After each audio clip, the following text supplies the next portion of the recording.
আসসালামু আলাইকুম। আপনারা সবাই প্রথমে আউটলেট এন্ট্রি করা শিখেছেন, দেখেছেন কিভাবে আউটলেট এন্ট্রি করতে হয়। আমরা এখন অর্ডার কিভাবে কাটতে হয় অ্যাপসের মাধ্যমে সেই জিনিসটি দেখাবো। অর্ডার কাটার জন্য আমাদের প্রথম যে কাজ সেটা হচ্ছে এই লাল যে বর্ডার করা আছে এই ট্রেস রুটে যাওয়া। ট্রেস রুটে যেয়ে আমাদের রুটে যেতে হবে। তারপর আমার যদি আউটলেট এন্ট্রি করতে হয় আউটলেট এন্ট্রি করব, কিংবা অর্ডার কাটবো, কিংবা আউটলেট এন্ট্রি এবং অর্ডার দুইটাই একসাথে করব। এই ড্যাশবোর্ডে এইখানে আমার পারফরমেন্স দেখাচ্ছে, টার্গেট দেখাচ্ছে, আমি আজকে সারাদিনে কি কাজ করব সেই অবস্থানটা দেখাচ্ছে। আর নিচের সেকশনে ড্যাশবোর্ডের এই রিপোর্টসে আমার মান্থলি কি অ্যাচিভ করলাম, এইখানে তারিখ সিলেক্ট করতে পারবো। এখানে সিলেক্ট করে মান্থলি কেপিআই দিলে ওই তারিখের পারফরমেন্স দেখাবে। তারপর রিপোর্টসে ক্যাটাগরি ওয়াইজ আমি কি অর্জন করেছি সেই জিনিসটা দেখাবে। তারপর আরো বিভিন্ন আজকে সারাদিনের অর্ডার সামারি, এখানে ডেলিভারি সামারি এভাবে দেখাবে। আমরা প্রথমে অর্ডার কাটার জন্য ট্রেস রুট সিলেক্ট করি। আজকের দিনে আমার রুট হচ্ছে বসিলা। বসিলা সিলেক্ট করার পর আমার এখানে অনেকগুলো অপশন চলে আসলো। সেটা হচ্ছে অ্যাড করা। আমি যদি অ্যাড করতে চাই নতুন, আমার এখানে 100 আউটলেট এন্ট্রি করা হয়েছে, সো আমার এখন আর অ্যাড করার কোনো দরকার নেই। আমাকে এখন অর্ডার কাটতে হবে। অর্ডার কাটার জন্য প্রথমে আমার যে জিনিসটা করতে হবে, আমি যেই দোকানের অর্ডারটা কাটতে চাই সেই দোকানে সামনে যেয়ে এই ফাইন্ড আউটলেটটা চাপতে হবে। এই নীল ফাইন্ড আউটলেটটা চাপলে তখন আমি অর্ডার অপশন পাবো। এই যে এখন আমি ফাইন্ড আউটলেট চাপলাম, কিন্তু আমার কোনো অর্ডারের অপশন আসছে না। অর্ডারের অপশন আসছে না কারণ এখানে 00।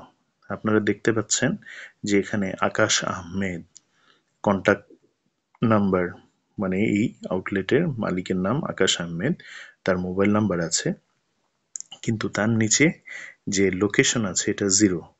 তার মানে আমার লোকেশন অন করা নেই। এখানে আমি দেখতে পাচ্ছি আমার লোকেশন অন করা নেই, লোকেশন অন করে নিলাম। লোকেশন অন করে নিয়ে এখানে অ্যাড্রেসটা আমি এডিট করে নেব।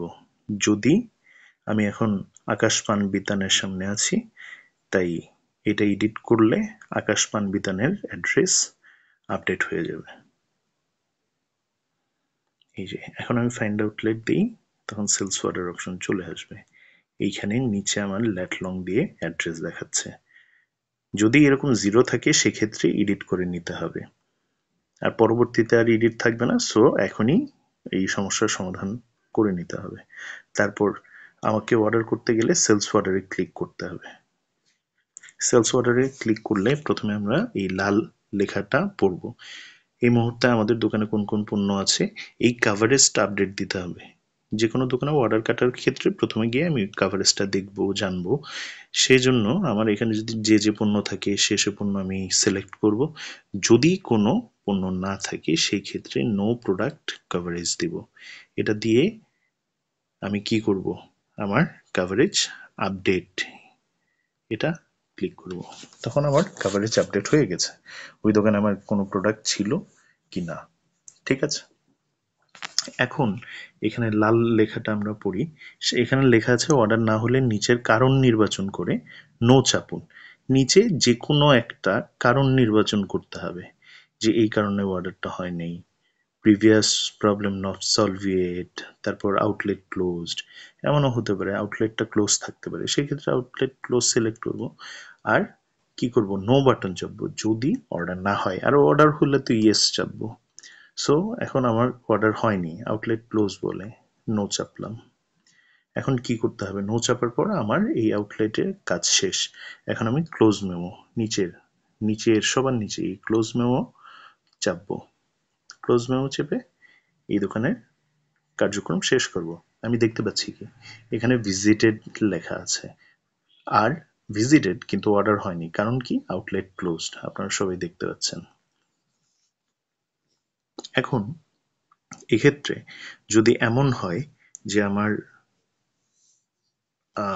এই দোকানে অর্ডারটা হবে, ঠিক আছে? তাহলে তো ইয়েস চাপবো, আবার ফাইন্ড আউটলেট চাপলাম, তাহলে এখানে সেলস অর্ডার অপশন চলে আসলো। এখানে ক্লিক করলে আমরা আগের অপশনে ফেরত আসলাম, কিন্তু এখানে অর্ডারটা হবে, সেক্ষেত্রে ইয়েস চাপবো। ইয়েস চাপলে আমি এখানে দেখতে পারবো যে আমার বিভিন্ন ক্যাটাগরি চলে আসছে। আমার যেই ক্যাটাগরির অর্ডার হবে সেটা আমি সিলেক্ট করে নেব, তাহলে সেই অনুযায়ী আমার চলে আসবে। এখন এইখানে দেখাচ্ছে প্লেন কেকের বিভিন্ন অপশন, কারণ এটা ডিফল্ট কেক সিলেক্ট করা আছে।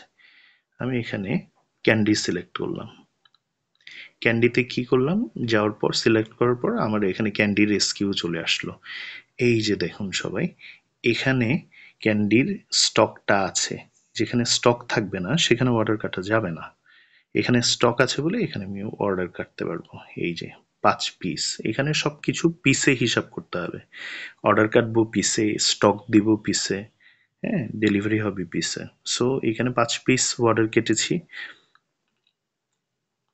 তারপর আমার এখানে লিচি ক্যান্ডি 5 পিস অর্ডার হয়েছে, কিন্তু লাভ ক্যান্ডিও এখানে 1 পিস হয়েছে, ধরে নিলাম 1 পিস। এখানে যদি জার হয়, কেউ যদি 1 জার অর্ডার করে তাহলে এখানে হবে 200 পিস, ঠিক আছে? আমি জাস্ট উদাহরণস্বরূপ 1 পিস দিয়েছি। এখন আমার এখানে ক্যান্ডি কাটা শেষ। ক্যান্ডি কাটা শেষ হলে এই সবুজ আপডেট ক্যাটাগরি সেলস অর্ডার, এই অপশনটা আমাকে অবশ্যই সিলেক্ট করতে হবে, কারণ প্রত্যেকটা ক্যাটাগরির অর্ডার কাটার শেষে আমাকে এই আপডেটটা করে নিতে হবে। আপডেট করে নিলে এই যে সবুজ কালারে দেখাচ্ছে আমি এই 2টা অর্ডার কেটেছি। তারপর আমি নেক্সট অপশনে চলে যাব। আমার এখন ওই আউটলেট ওনার, দোকানদার যাই বলি, সে এনার্জি বিস্কুট নিতে যাচ্ছে। এনার্জি বিস্কুটের স্টকে আমি চলে গেলে দেখতে পারবো যে আমার এনার্জি বিস্কুট 16 গ্রামের স্টক নেই। এনার্জি বিস্কুট 170 গ্রাম স্টক আছে, কিন্তু এনার্জি বিস্কুট 45 গ্রাম 936টা স্টকে আছে। এখন এখানে আমার ডিস্ট্রিবিউটর নিতে চাচ্ছে 2 পিস। আমি এখানে 2 পিস কাটলাম। আমি প্লাস দিয়েও করতে পারি, কিংবা এই ঘরে ক্লিক করে আমি সংখ্যা লিখেও করতে পারি। তারপর এখানে আপডেট করে দিব। আপডেট করে দিলে সবুজ দেখাচ্ছে যে আমার এনার্জি বিস্কুট 45 গ্রাম 2 পিস অর্ডার হয়েছে। এখন নিচে নীল বর্ডারে দেখতে পারবো যে আমার টোটাল কত টাকা হয়েছে। এখন যদি আমার অর্ডার কাটা শেষ হয়, অন্য কোনো ক্যাটাগরি না হয়, তাহলে আমি কি করব, এই নীল কনফার্ম অর্ডারটা চাপবো। তাহলে দেখা যাচ্ছে যে আমার 3টা এসকিউ অর্ডার হয়েছে, কোন কোয়ান্টিটি, হ্যাঁ, কত কোয়ান্টিটি এবং কত টাকা হয়েছে নিচে দেখাচ্ছে। হ্যাঁ, নিচে দেখাচ্ছে এই যে পূর্ণ টাকাটা, অ্যামাউন্টটা। এখন যদি আমার কোনো এডিট করতে হয়, এখানে অ্যাড এডিট অপশন আছে, এটা থেকে করে নিতে পারবো। কিংবা আমার যদি অর্ডার শেষ হয়ে যায় এখানে কাটা, তাহলে কি করব, ক্লোজ মেমো দিয়ে নেক্সট অর্ডারে চলে যাব। এই যে এখন আমি এখানে দেখতে পাচ্ছি আমার এইখানে অর্ডার হয়েছে, এবং ভিউ যদি চাপি তাহলে দেখতে পারবো সামারিটা।